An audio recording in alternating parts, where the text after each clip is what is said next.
Assalamualaikum warahmatullahi wabarakatuh. Selamat datang di kelas Bu Enda.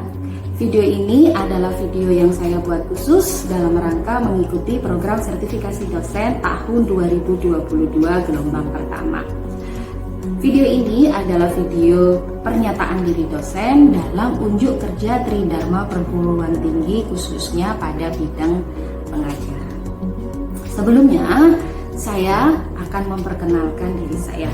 Saya Enda Mulyani Asas Kemenkes, dosen Prodi Kebidanan Fakultas Kesehatan Universitas Muhammadiyah Gresik. Dalam kesehariannya, saya aktif mengajar di beberapa program studi yang ada di Fakultas Kesehatan Universitas Muhammadiyah Gresik. Untuk home base saya adalah pada program studi S1 Kebidanan.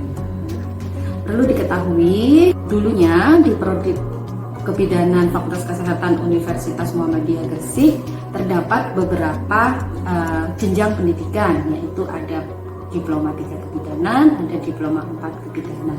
Dan saat ini yang aktif adalah S1 Kebidanan. Sehingga salah satu mata kuliah saya yaitu gizi dalam kesehatan reproduksi yang dulunya ada pada Prodi D4, sekarang saya ampuh pada program studi S1 Kebidanan Fakultas Kesehatan Universitas Muhammadiyah Gresik. Oke, saya di sini akan memaparkan mengenai salah satu mata kuliah saya, yaitu gizi dalam kesehatan reproduksi yang saat ini sedang berlangsung dan saya berikan pada semester 4 program studi Kebidanan Fakultas Kesehatan Universitas Muhammadiyah Gresik. Itu. Mata kuliah gizi dalam kesehatan reproduksi ini adalah mata kuliah wajib program studi dengan kode 201104343 dengan bobot 2 SKS, 1 SKS untuk teori dan 1 SKS untuk praktikum.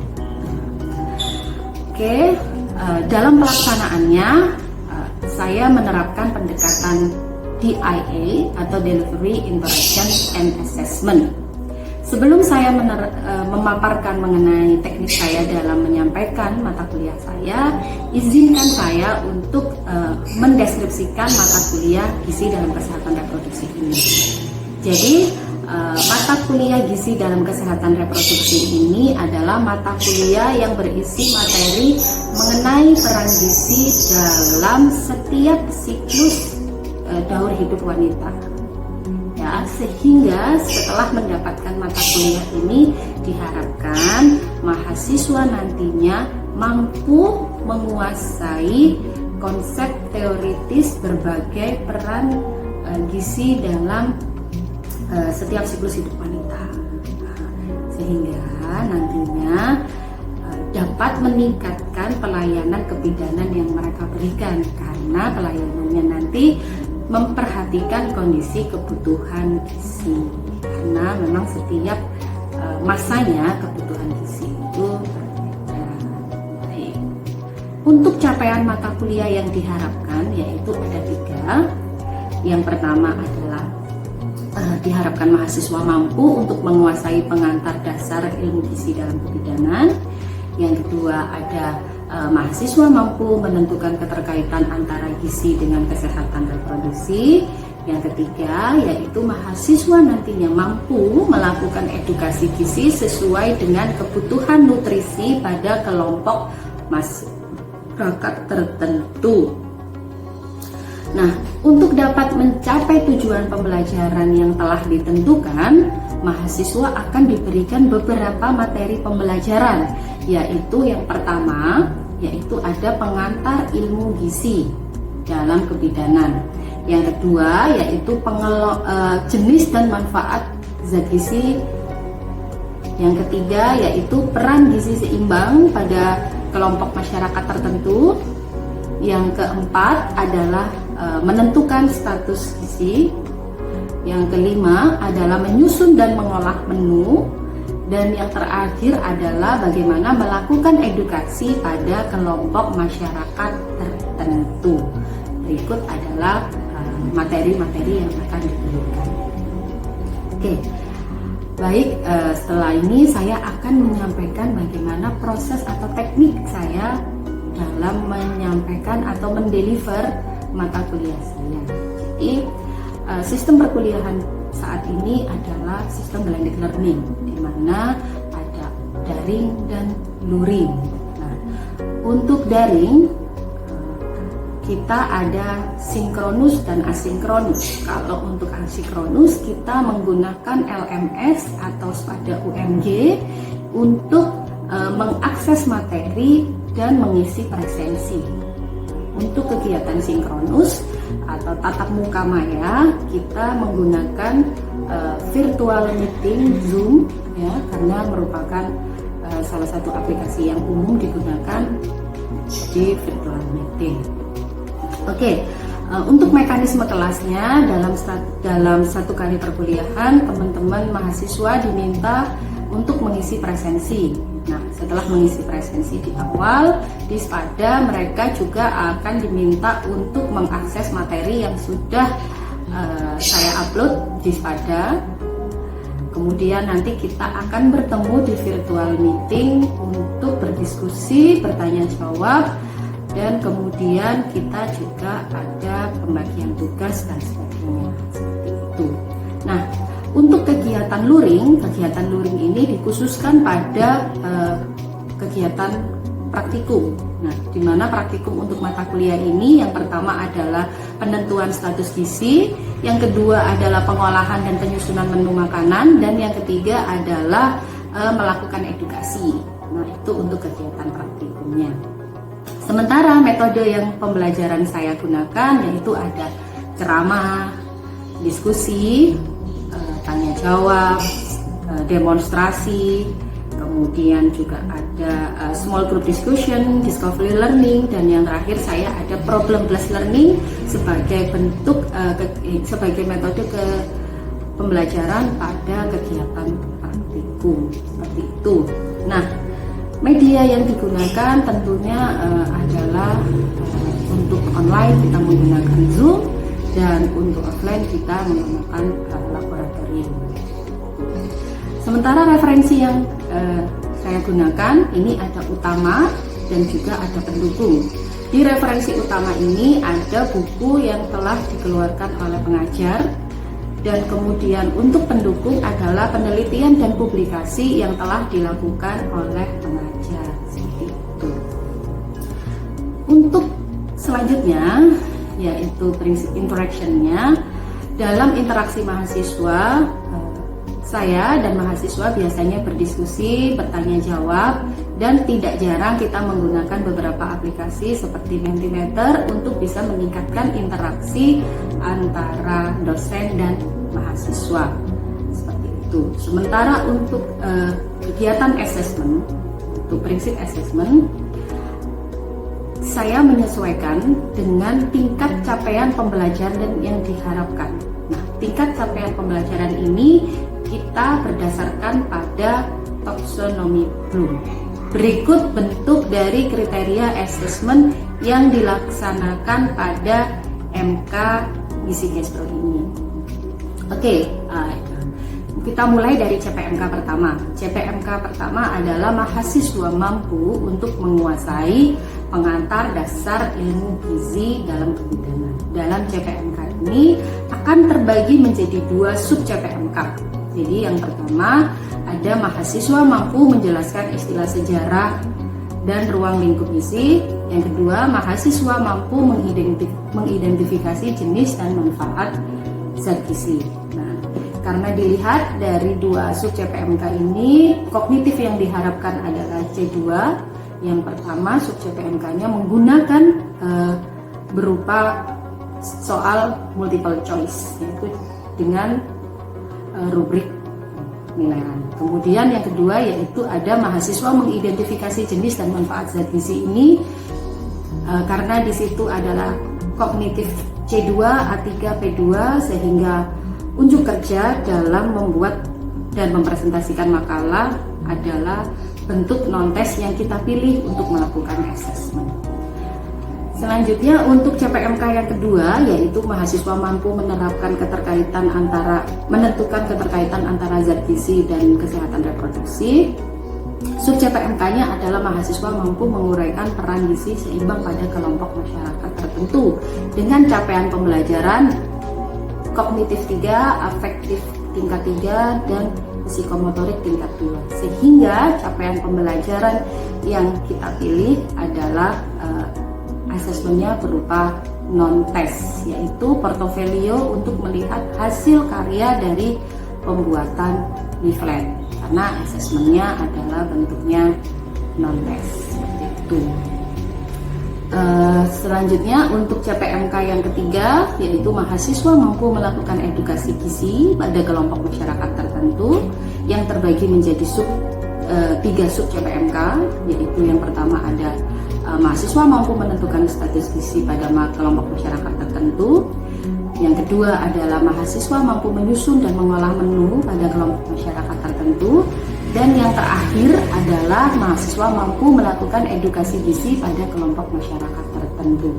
Dari ketiga sub CPMK ini kita bisa lihat bahwa capaiannya adalah kognitif tingkat 4, afektif tingkat 4, dan kemudian psikomotorik tingkat 3. Oke, melihat dari hal tersebut maka asesmen yang dipilih adalah bentuknya non-tes ya. Jadi kriterianya nanti adalah unjuk kerja dalam melaksanakan dan membuat laporan praktikum. Seperti itu, dan kriterianya nanti ada rubrik penilaian praktikum. Jadi dalam asesmen memang kita memilih sesuai dengan capaian mata kuliah yang diharapkan. Baik, berikut adalah cuplikan dari proses pembelajaran yang saya lakukan di virtual meeting melalui Zoom. Assalamualaikum warahmatullahi wabarakatuh. Waalaikumsalam warahmatullahi wabarakatuh. Selamat pagi semuanya. Pagi. Gimana kabarnya hari ini, sehat? Alhamdulillah. Alhamdulillah sehat. Oke, teman-teman, sebelum kita mulai, mari kita berdoa bersama-sama dulu ya. Gerakan yang kita lakukan itu adalah melalui pendekatan life cycle approach atau pendekatan daur hidup wanita. Berarti memang dimulai dari bayi sampai dengan lansia, seperti itu. Dan hari ini adalah teman-teman bisa menguraikan peran-peran dari zat gizi pada kelompok masyarakat yang Ibu sebutkan tadi, mulai dari ibu hamil sampai dengan lansia. Oke, kalau gitu Ibu langsung masuk saja ya ke yang pertama, yaitu pada ibu hamil. Masuk langsung ke Mentimeter, kemudian teman-teman bisa memasukkan kodenya yaitu 52838212. Oke. Ya, pola hidup sang ibu, makanan yang sehat. Oke. Kemudian ada lagi nih yang baru masuk atau apa lagi? Memenuhi nutrisi gizi yang seimbang, pola hidup sang ibu, makanan sehat dan bergizi. Memang kita semua ini sepakat bahwa sebagian besar di sini menunjukkan bahwa salah satu hal yang harus dilakukan itu adalah menjaga kecukupan gizi ibu. Ya, memang harus gizi seimbang. Kenapa itu? Kenapa penting gizi seimbang pada ibu hamil? Mari kita pelajari sama-sama ya. Peran zat gizi dalam kehamilan. Tadi semuanya sepakat bahwa gizi itu adalah atau makanan atau nutrisi yang seimbang itu diperlukan pada saat kehamilan. Kenapa kira-kira? Nah, mari kita lihat penting itu ada di minggu-minggu awal kehamilan. Ya, jadi memang harus dipenuhi nih kebutuhannya di saat awal, seperti itu, teman-teman. Nah, ini memangnya kenapa sih Bu kalau mengalami kekurangan gizi pada saat hamil? Nah, ini bisa dilihat ya. Ini adalah 2 foto di mana bisa dilihat volume otaknya itu lebih padat dan lebih bervolume pada yang gizinya sehat. Nah, sementara yang gizinya kurang, itu dia akan volume otaknya itu akan berkurang. Nah, kalau otaknya ini kosong, nah dan sifatnya ini nanti permanen, ya teman-teman, maka bayi yang nantinya ini menjadi generasi di Indonesia, ini tuh akan bermutu rendah dan akan menjadi beban negara. Nah, Selanjutnya kita akan membahas mengenai faktor-faktor apa saja sih yang mempengaruhi status gizi pada ibu hamil. Ya, jadi di sini ibu sebutkan ada dua. Yang pertama ini adalah dari buku, yaitu dari Badria 2014 menyebutkan bahwa faktor-faktor yang mempengaruhi status gizi ibu hamil itu sendiri adalah keadaan sosial ekonomi, mendapatkan edukasi yang tepat mengenai kesehatan reproduksi. Salah satunya adalah gizi seimbang pada periode remaja, prakonsepsi, dan persiapan kehamilan. Karena memang IMT atau indeks massa tubuh sebelum hamil itu berpengaruh terhadap status gizi saat ibu hamil, teman-teman. Padahal kita tahu sendiri status gizi saat hamil itu mempengaruhi kesehatan dan kemudian kualitas dari janin yang akan dilahirkan. Seperti itu ya. Ibu mau tanya, misalnya nih ada kasus seorang ibu hamil datang ke tempat praktek kalian, datang dengan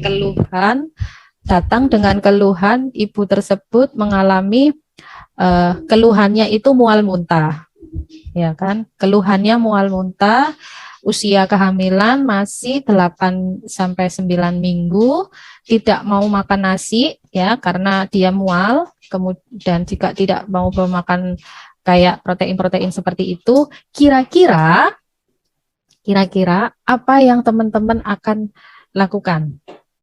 Baik, silakan dijawab Mbak Sinta. Karbohidratnya itu bisa diganti dengan kentang, kayak umbi-umbian gitu, Bu. Terus itu bisa proteinnya seperti telur, susu, dan terus itu kan ibu hamilnya enggak satu hari itu saja makannya gitu ya, Bu. Jadi makannya itu harus dibikin beraneka gitu, Bu. Menunya itu misalnya kayak dikreatifin, misalnya itu telurnya hari ini dibuat apa, hari keduanya dibuat apa gitu, Bu. Jadi kreatif gitu, Bu, untuk mengolah menunya itu. Kunci dari suatu keluarga itu adalah ibu yang bahagia. Kalau ibu bahagia di sini berarti dia sudah sehat secara fisik, mental, dan berproduktif, maka keluarganya akan sejahtera karena akan menghasilkan anak yang sehat, cerdas, dan bisa mendampingi suami dengan secara sehat. Seperti itu. Oke. Selanjutnya yang terakhir Ibu mau sampaikan tugas ya teman-teman. Jadi nanti silahkan dibagi menjadi 8 kelompok dan membuat leaflet tutup ya perkuliahan hari ini untuk gizi seimbang pada ibu hamil, ibu menyusui, dewasa, dan lansia. Ibu tutup. Terima kasih untuk hari ini ya. Semoga teman-teman nantinya bisa menjadi ilmu ini, yang sedikit ini bisa membawa berkah. Jadi nanti di saat teman-teman bisa bertemu langsung sama masyarakat atau bersentuhan langsung, itu teman-teman bisa menjadi bidan yang memandang sesuatu itu tidak hanya pada satu sisi, karena teman-teman tahu kan bahwa sehat itu sehat secara fisik, mental, dan sosial. Jadi kalau misalnya nanti tiba-tiba ada ibu hamil yang datang, ibu hamil muda, yang kemudian mual muntah, tidak bisa makan, anak pertama, teman-teman tidak lagi mengucapkan kalimat yang membuat sakit hati, misalnya, oh ya semua orang seperti itu, mudah menjudgment pasien-pasien yang datang nih, oh iya, enggak apa-apa Bu, memang semua orang hamil itu ya sudah dimakan aja, itu kan penting. Sudah tidak ada yang seperti itu ya, harus dengan kalimat yang positif, seperti itu. Oke, baik Ibu, mohon maaf kalau misalnya dalam penyampaiannya ada hal-hal yang kurang berkenan di hati teman-teman, dan semoga apa yang kita laksanakan hari ini dihitung sebagai amal ibadah ya. Oke, terima kasih. Assalamualaikum warahmatullahi wabarakatuh, dan seperti biasa Waalaikumsalam. Ya, seperti biasa jangan lupa bahagia karena bahagia itu pilihan. Oke. Terima kasih. Selamat siang. Ya, terima kasih Bu Renda. Itu tadi cuplikan proses pembelajaran yang saya lakukan selama memberikan mata kuliah gizi dalam kesehatan reproduksi. Terima kasih kesempatannya untuk bisa saya menyampaikan bagaimana